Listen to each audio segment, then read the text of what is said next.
Is that a hero sighting in the top cut of this event? Well, yes, it is. Make sure you guys smash the living crap out of that subscribe button so you guys don't miss out on more awesome content. You know, I love seeing these slightly more diverse regionals out here. It showcases that, well, a lot of places are in doomsday fire purgatory for the meta, that other places are kind of challenging the meta in a different light out here, showing that, you know, hey, we can see different things. And, of course, it's just not a meta without some sort of Fire King deck showing up, trying to be a meta-relevant force out here, as per usual. You know, it is the go-to deck of the meta, the strongest force to be reckoned, so we need to have that. Now, winning this event is actually branded Chimera. That's something that I didn't think I would actually see. You know, that deck still has a pretty strong matchup across the board for a lot of the craziness that it can do. Also, sporting off some interesting tech choices here in a second. We also had Mana Diem. Of course, you got to love the fact that you can watch that deck gas turbo through some of the craziest matchups in the room. You know, especially in a smaller regional like this, you can see Mana Diem set up and do some pretty crazy stuff. Now, we also had Centurion, and, you know, King Calamity Turbo is still going to be a force to be reckoned with out here, especially, once again, as you're looking through these events. You know, Unchained still kind of going untouched. Yeah, not all that surprised. We also had Punk, good stuff. So what is this, Psychic End Punisher and Friends, still able to kind of do some very annoying things out here. I don't necessarily think the people are shocked to hear that, but Punk is still kind of doing very well in certain places. We also have Salamangreat. Salad had a pretty interesting turnover out of the regionals the last 2 weeks, and I think it's kind of interesting, like Salad actually being able to perform. Okay.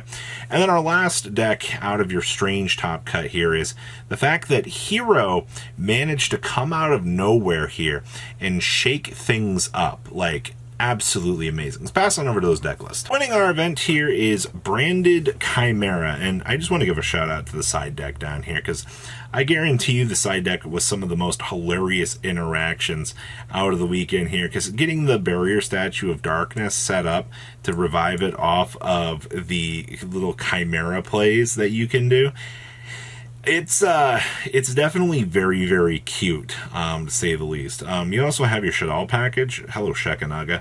How are you? You know, being able to drop this card, especially if you're going second, how many fusion spells can you gas through? Oh, I can go through Chimera Fusion and the Shadal Fusion.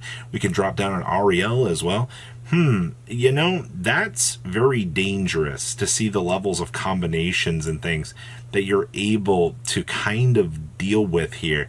And I think that's still one of the things that can make this deck a crazy powerhouse. And also, if this deck's dodging drolls out here, you're going to be able to do some pretty interesting things. So overall, not surprised to see this be successful.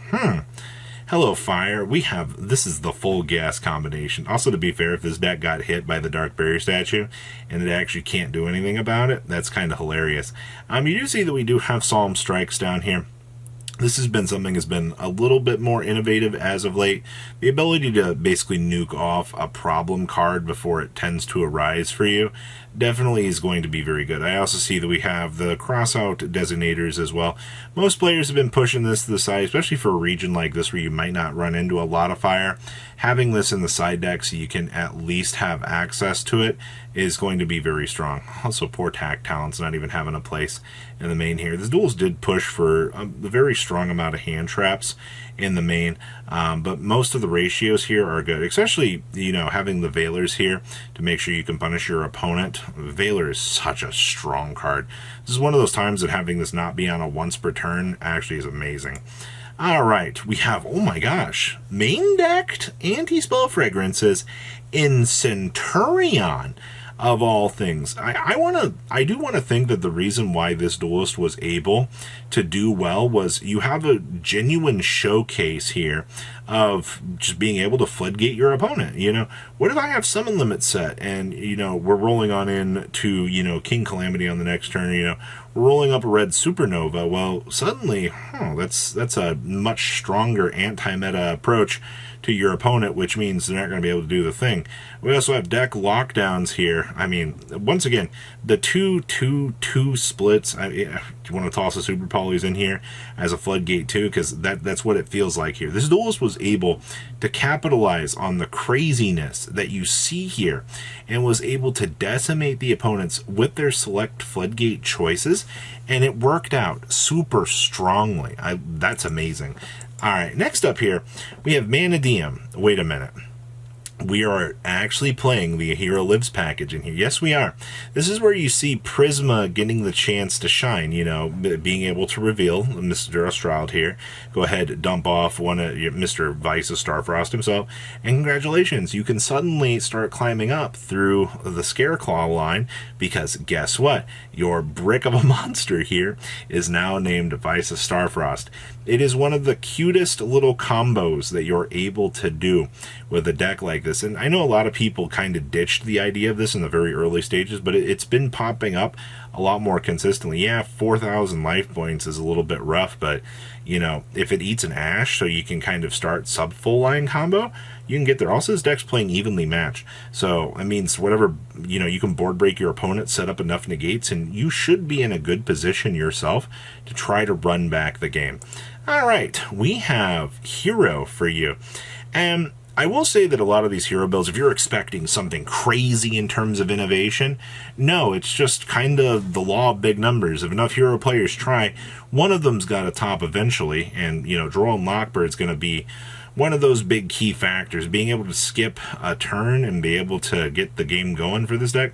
Also, I don't know how many decks, you know, are going to necessarily have an out for Plasma. You know, we're not playing D-Force or any of the crazier things like that that can definitely help this deck out, but you do have a very strong Plasma here to kind of help you along and do your thing. Outside of that, a hero player actually playing Anti-Spell, we really come far enough that this deck does not care. Yes, it doesn't, because I mean, you're just going to set your mass changes and things anyway, so being able to flip up a floodgate to make sure that your opponent cannot is going to be very, very strong.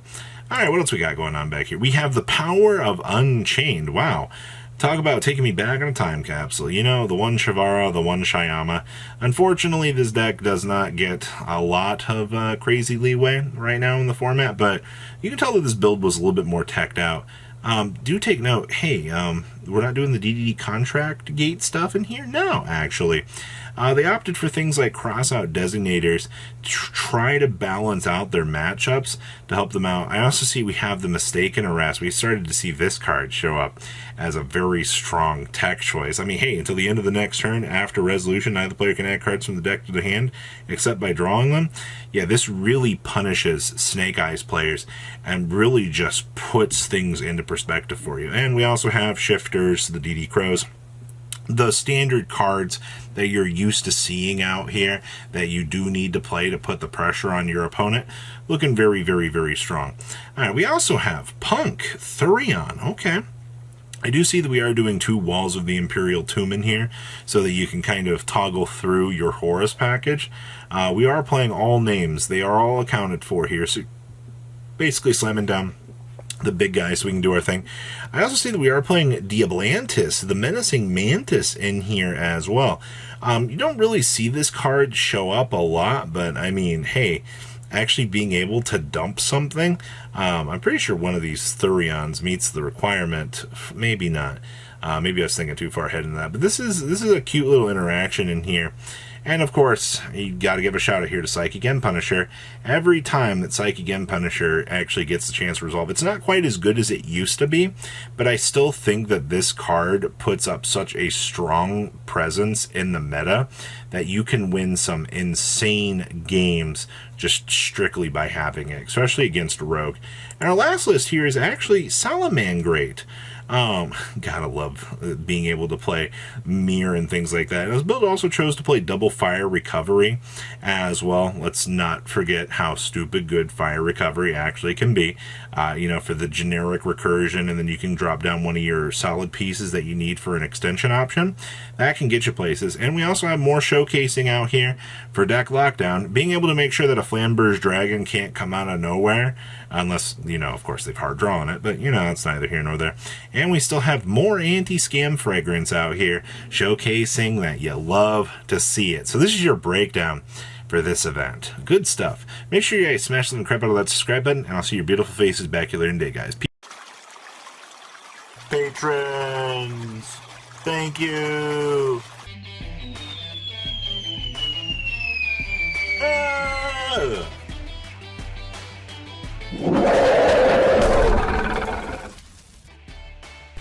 Thank you so much for watching. Check out these other videos.